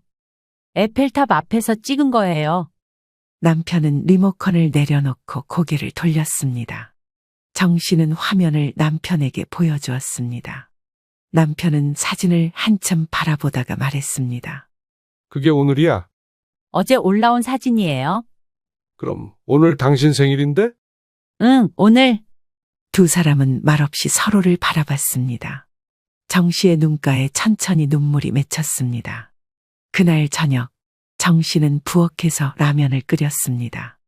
라면 봉지를 뜯으면서 자신의 환갑날이 이렇게 끝날 줄은 몰랐다고 생각했습니다. 젓가락을 들었다 놓고 국물 한 모금도 넘기지 못했습니다. 창밖은 이미 어둠이 깔려 있었고 정 씨의 마음도 함께 식어가고 있었습니다. 밤이 깊어갈수록 정 씨의 머릿속엔 수많은 장면이 오갔습니다. 결혼식 날, 신혼집 계약서를 써주던 날, 명절마다 반찬을 싸들고 다니던 날들, 그리고 매번 감사하다는 말 한마디 듣지 못했던 기억들까지. 서랍에서 오랜만에 꺼낸 앨범을 펼쳤습니다. 그 안에는 아들 부부의 결혼 사진이 있었습니다. 그리고 그 뒤로는 혼수 없이 들어왔던 며느리 대신 신혼집 전세금을 감당했던 자신의 통장 사본도 함께 들어 있었습니다. 그땐 미안하다며 고개 숙였었지. 사업이 어렵다고 해서 사돈 대신 내가 다 감당했는데. 정 씨는 목 울대를 타고 올라오는 울음을 삼키며 천천히 앨범을 덮었습니다. 자식을 위해 모든 걸 해줬는데 돌아오는 거라고는 이런 서러움일 줄은 몰랐습니다. 새벽 2시가 넘어선 시각. 정 씨는 방 안에서 나오지 않은 채 조용히 앉아 있었습니다. 휴대폰을 다시 들고 메시지를 하나 열었습니다. 아들의 문자였습니다. 엄마, 내일 외출하시나요? 그 한 문장이 이제는 완전히 다른 의미로 다가왔습니다. 그건 내가 없는지 확인하려고 보낸 거였구나. 정 씨는 조용히 휴대폰을 내려놓고 불을 껐습니다. 마음 한켠이 서서히 굳어지기 시작했습니다. 그 굳어짐은 서운함도 실망도 아닌 어떤 결심 같은 것이었습니다. 정 씨는 이틀째 집에서 거의 말이 없었습니다. 환갑날 이후 머릿속이 맴도는 생각으로 가득 차 있었습니다. 며느리의 SNS에서 본 여행 사진이 잊혀지지 않았습니다. 그 사진은 정 씨의 마음에 고스란히 상처로 남아 있었습니다. 아침 햇살이 들이치던 거실 창가 옆 우편함에 다녀온 남편이 봉투 하나를 내밀었습니다. 이거 준호 명의로 온 카드 명세서 같은데 잘못 들어왔나 봐. 정 씨는 봉투를 받아들고 잠시 망설였습니다. 아들 명의의 우편물이 자신 앞으로 오는 건 익숙한 일이었습니다. 여전히 주소지를 바꾸지 않은 채로 이 집을 주소를 사용하고 있었기 때문이었습니다. 정 씨는 조심스레 봉투를 뜯었습니다. 그리고 몇 줄을 훑던 순간 손이 멈췄습니다. 국제선 항공권 인천 파리 650만 원, 호텔 예약 파리 시내 320만 원, 현지 레스토랑 250만 원, 프랑스 박물관 패스 38만 원. 그 아래에는 여행자 보험료까지 명시돼 있었습니다. 합계 금액은 1,000만 원을 훌쩍 넘겼습니다. 정 씨는 손끝이 저릿해지는 느낌을 받았습니다. 단 한 줄도, 단 한 건도 자신과 관련된 내역은 없었습니다. 모두가 사돈 가족을 위한 소비였다는 것을 설명하지 않아도 알 수 있었습니다. 정 씨는 천천히 소파에 앉았습니다. 카드 명세서를 손에 든 채 아무 말도 하지 못했습니다. 그 순간 결혼식 날의 장면이 떠올랐습니다. 사돈이었던 며느리의 부모는 내내 조심스러웠고 며느리는 혼수 하나 없이 들어왔습니다. 그때 사돈 측은 이렇게 말했었습니다. 사업이 안 좋아서 혼수를 못 맞춰 정말 죄송합니다. 정 씨는 넓은 마음으로 받아들였습니다.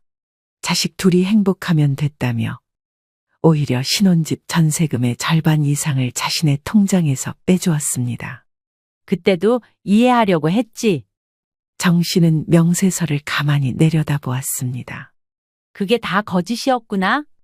점심 무렵 남편이 식탁에 앉으며 물었습니다. 그건 뭐야? 얼굴이 왜 그래?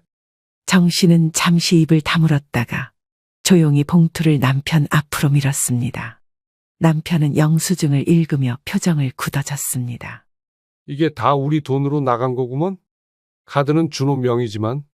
응, 그리고 여행 날짜가 내가 생일 맞은 그 주였어. 남편은 깊은 한숨을 내쉬었습니다. 참 너무했네. 자기 엄마 생일에 사돈 모시고 팔이라니. 정 씨는 천천히 고개를 저었습니다. 여보, 그 돈 준호 카드에서 빠진 게 다 여행 경비였어요. 그럼 사돈 내외까지 몽땅 준호가 낸 거야?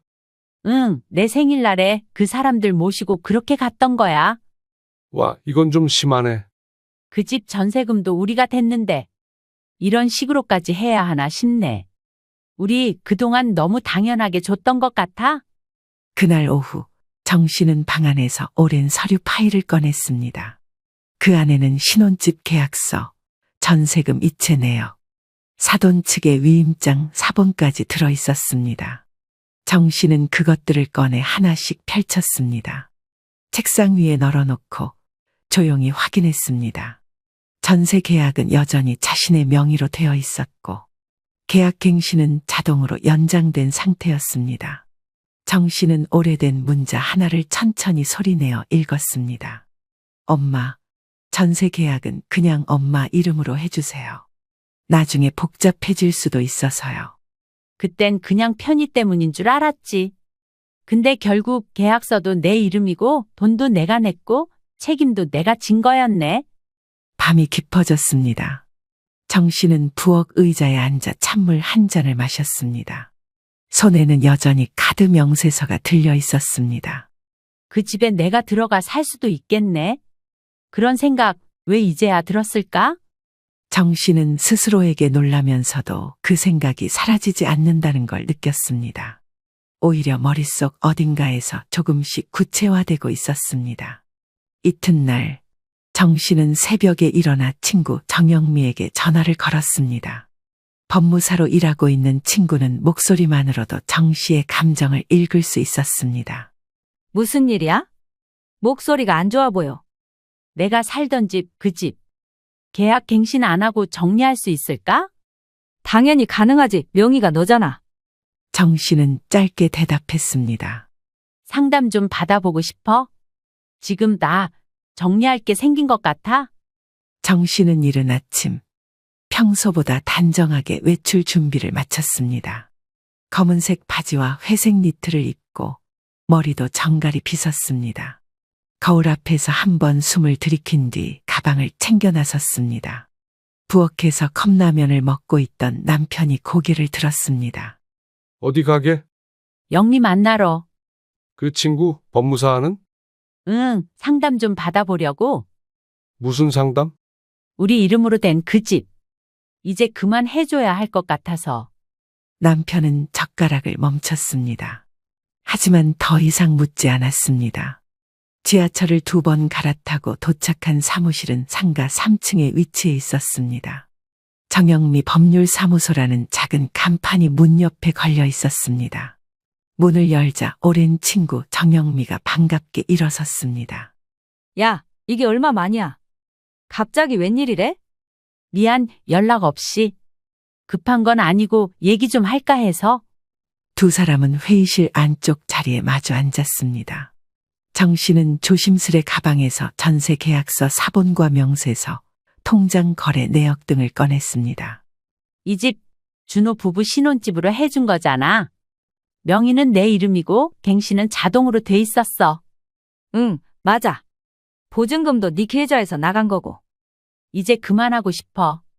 이번에 그 애들 내 생일에 아무 말도 없이 여행 갔더라. 응? 며느리가 집 부모님 모시고 유럽 갔더라고. 정 씨의 말에 친구 영미 씨는 말을 잇지 못했습니다. 정 씨는 조용히 말했습니다.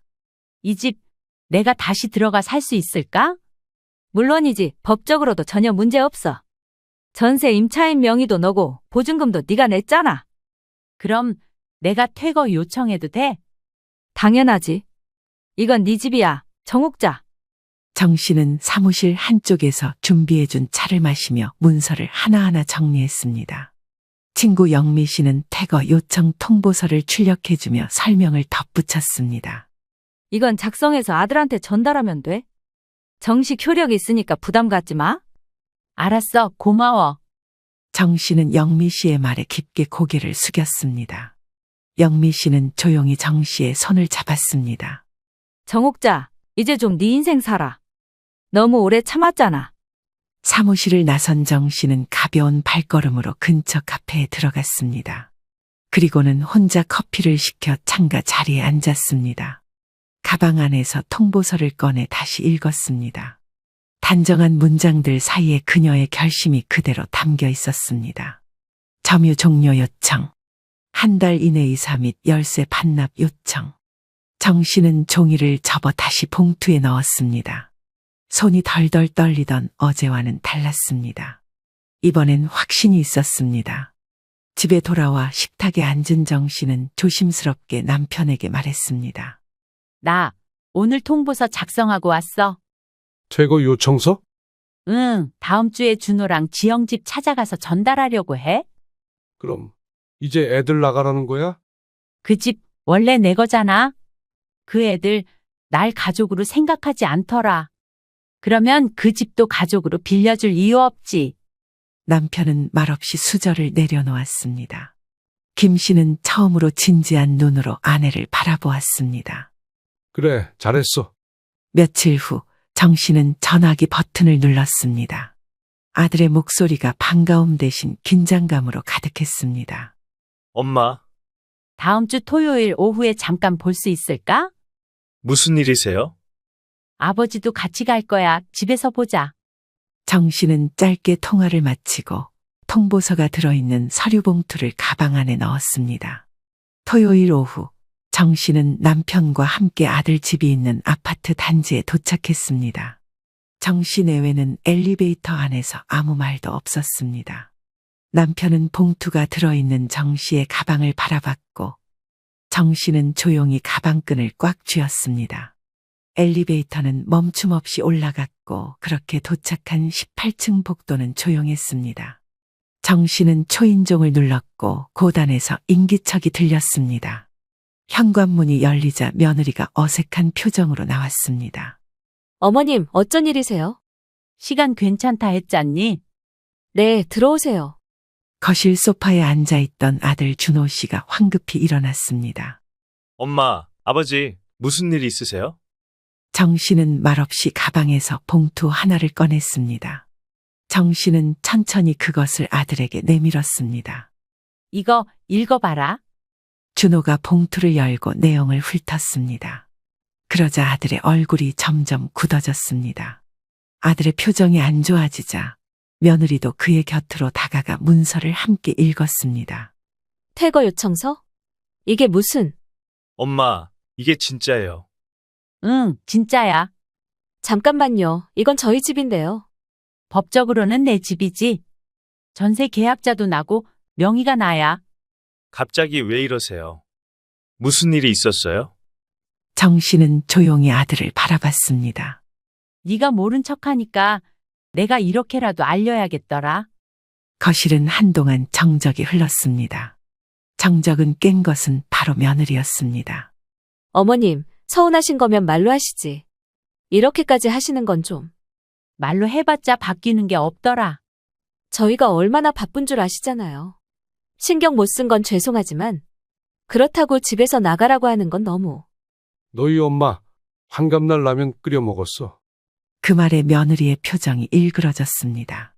준호 씨는 고개를 숙였습니다. 부모와 자식이라고 해도 지켜야 할 선이라는 게 있는 거다. 너희 도와주느라 그렇게 고생한 네 엄마를 그렇게 대하는 게 맞냐? 김 씨의 말에 아들 준호 씨가 우물쭈물 입을 열었습니다. 아, 아버지, 제가 일부러 그러려고 한 게 아니라 제 엄마 생일에 사돈 모시고 해외 여행을 즐기고 와. 네 엄마한테 뭐라도 해준 적 있어? 김 씨의 말에 준호 씨는 고개를 푹 숙였습니다. 정 씨는 아들의 모습을 담담한 얼굴로 바라보며 말했습니다. 내가 처음부터 뭐라도 바래서 해준 줄 아니? 너희 편하라고 내가 있는 힘 다해서 밀어준 거야. 엄마, 그런 뜻 아니었어요. 그러니까 이제 네가 편해진 만큼 책임도 져야지. 지영 씨는 목소리를 높였습니다. 그럼 저희 보고 갑자기 나가라는 거예요? 한 달은 줄게.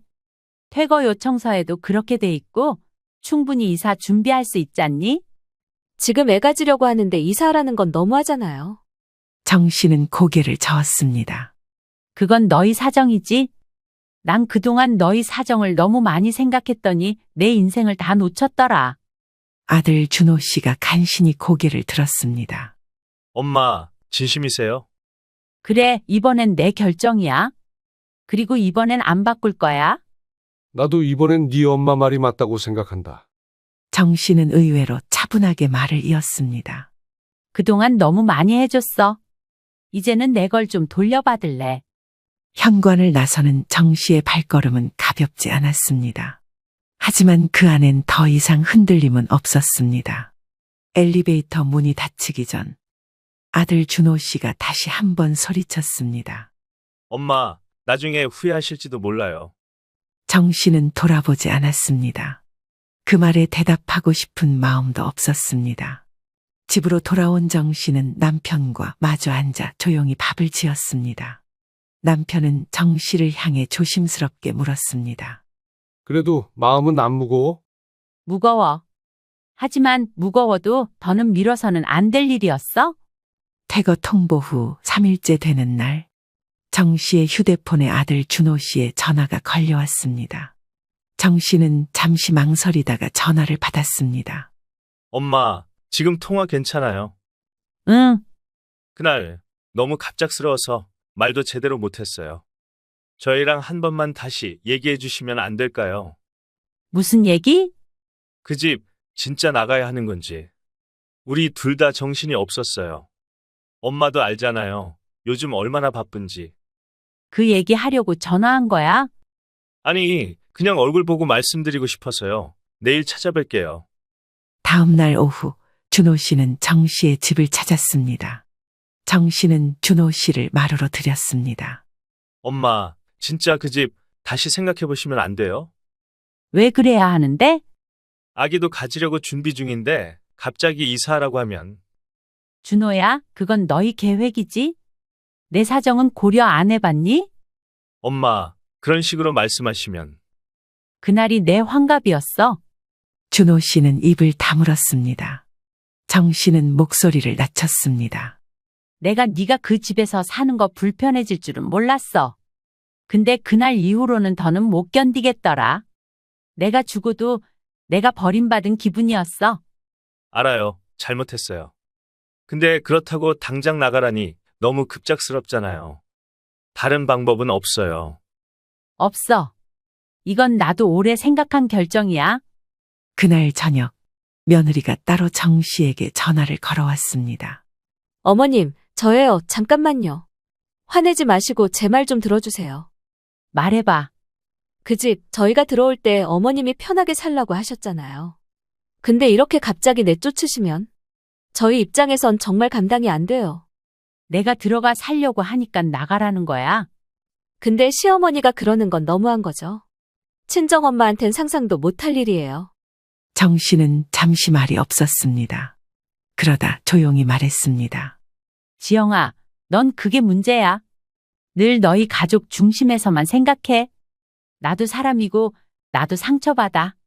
며칠 후 며느리 지영 씨는 정 씨 집을 직접 찾아왔습니다. 평소와 달리 화장을 하지 않고 입술도 바짝 말라 있었습니다. 어머님, 정말 마지막으로 말씀드리러 왔어요. 들어와. 지영은 주저하다가 식탁에 앉았습니다. 저희가 무심했던 거 인정해요. 어머님 생일도 제대로 못 챙겼고. 근데 이게 진짜 퇴거 사유가 되나요? 그건 시작일 뿐이야. 그 전부터 나를 가족으로 여기지 않는 느낌이 있었어. 말은 해도 마음은 안전해지더라. 어머님, 아이 생기면 다시는 이런 일 없을 거예요. 진짜예요. 저 많이 반성했어요. 정 씨는 조용히 미소를 지었습니다. 그러나 그 미소에는 연민도 기대도 담겨 있지 않았습니다. 너희 반성, 왜 항상 위기 이후에만 오는 거니? 나는 이제 그런 타이밍조차 기대 안 해. 그날 밤 정 씨는 혼자 거실에서 전등 하나만 켜고 앉아 있었습니다. 남편 병수 씨가 조심스럽게 다가왔습니다. 준호가 연락 왔었어. 많이 흔들리더라. 흔들릴 때도 있어야지. 지금이라도 자기들이 뭘 놓쳤는지 알면 다행이지. 그 집 정말 들어갈 거야? 그래, 그 집도 내 공간이니까. 이제는 내가 살아야 하는 공간이야. 그날 밤 아들 준호 씨는 정 씨에게 다시 전화했습니다. 이번엔 말이 짧았습니다. 엄마, 결정 바꿀 생각 없어요. 없어. 정말 우리 관계가 멀어질 수도 있어요. 그래도 괜찮아요. 정 씨는 한참 침묵하다가 말했습니다. 그건 네가 정하는 거야. 나는 이미 내 관계에 대해 정리했어. 입주 예정일을 보름 남긴 아침. 정 씨는 장을 보고 돌아와 현관 앞에 앉아 있었습니다. 작은 종이박스에 담긴 커튼 샘플과 식탁보, 새 주방 수건 몇 장이 담겨 있었습니다. 정 씨는 박스를 들고 방 안으로 들어갔습니다.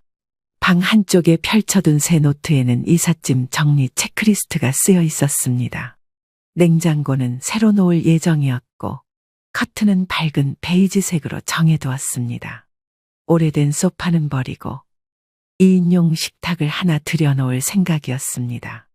이제 내 공간에 내 스타일로 살아야지. 남편은 낮에 낚시를 나갔다가 이른 저녁에 돌아왔습니다. 낚시 가방을 현관에 놓으며 묻습니다. 이거 뭐야? 새 집에 놓을 커튼하고 식탁보. 그 집 들어가긴 할 거구나. 정말로.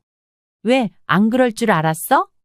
아니, 그냥 당신이 이렇게까지 준비할 줄은 몰랐지. 나도 그동안은 늘 남 눈치 보고 살았거든.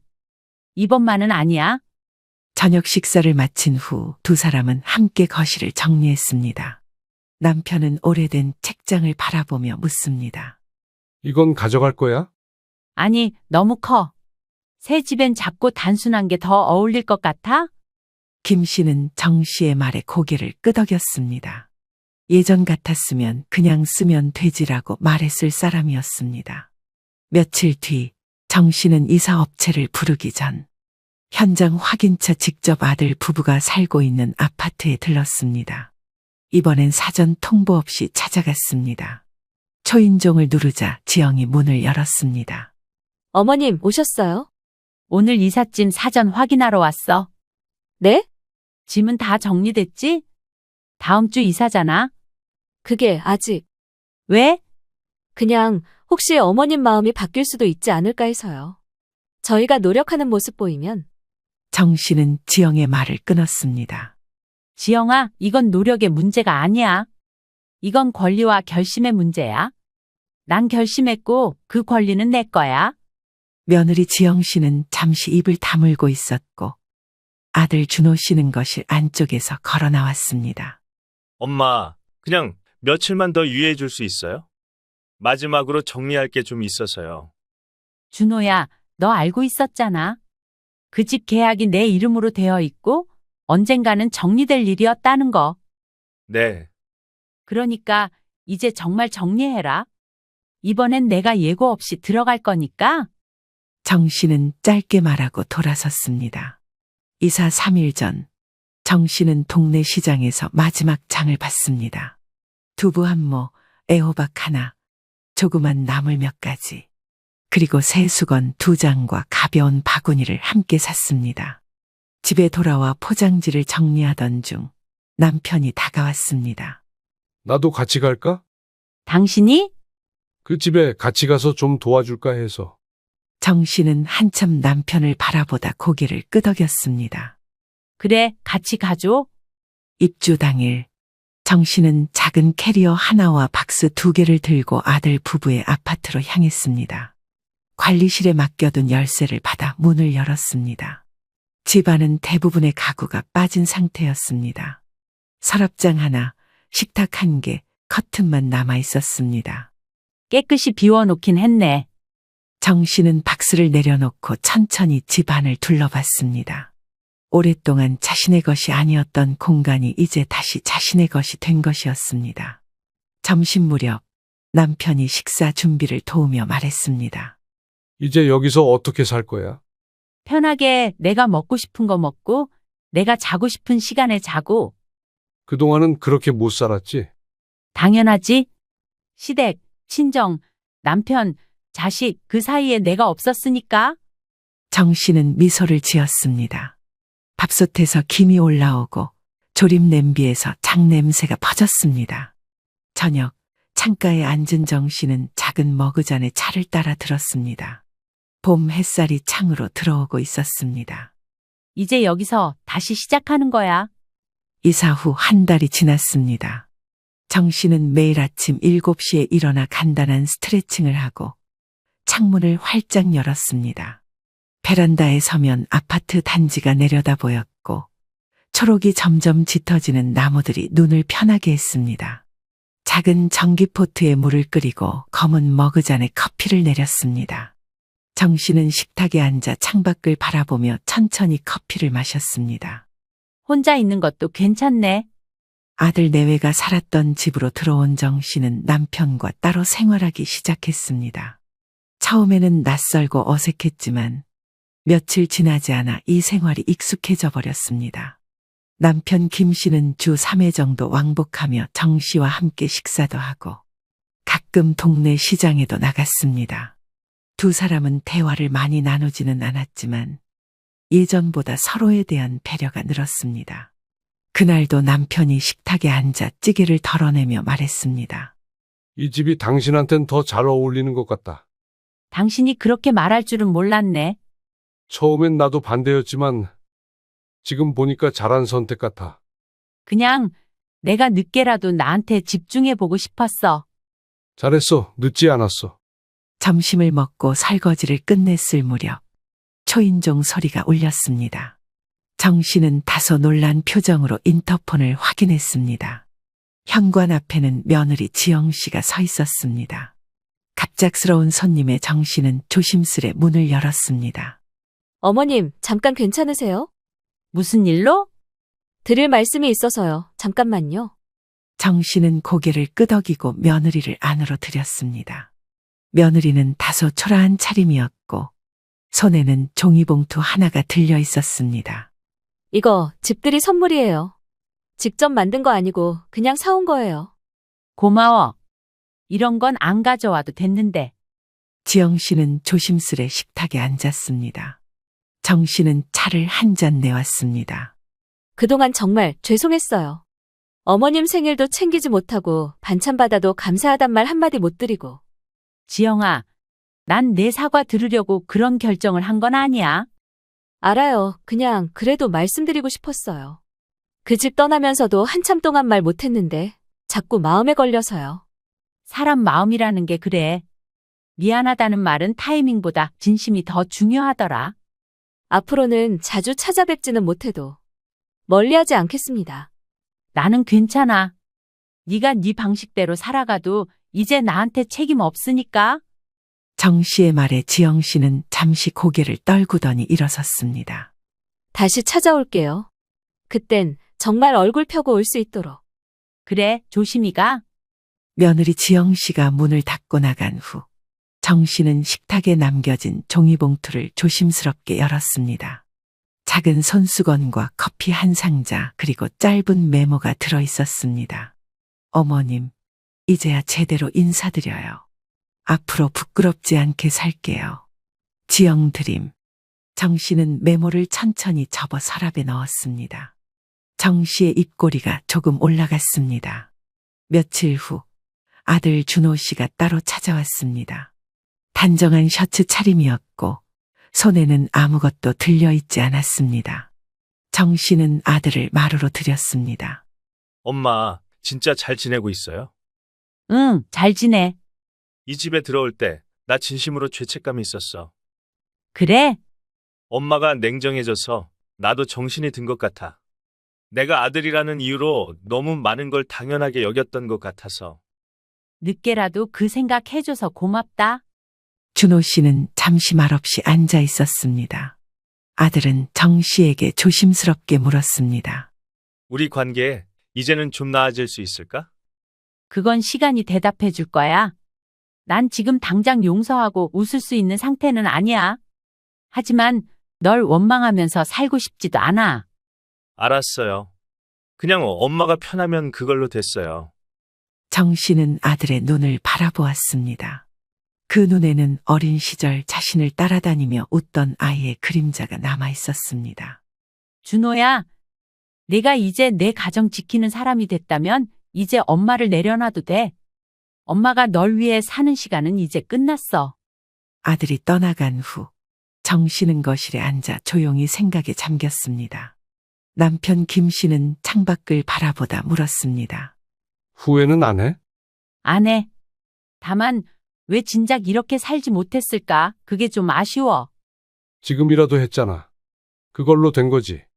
정 씨는 남편을 바라보며 웃었습니다. 이제부터는 우리 둘만 생각하고 살자. 그날 저녁 정 씨는 커튼을 걷고 베란다에 섰습니다. 햇살이 길게 거실 안으로 들어와 있었습니다.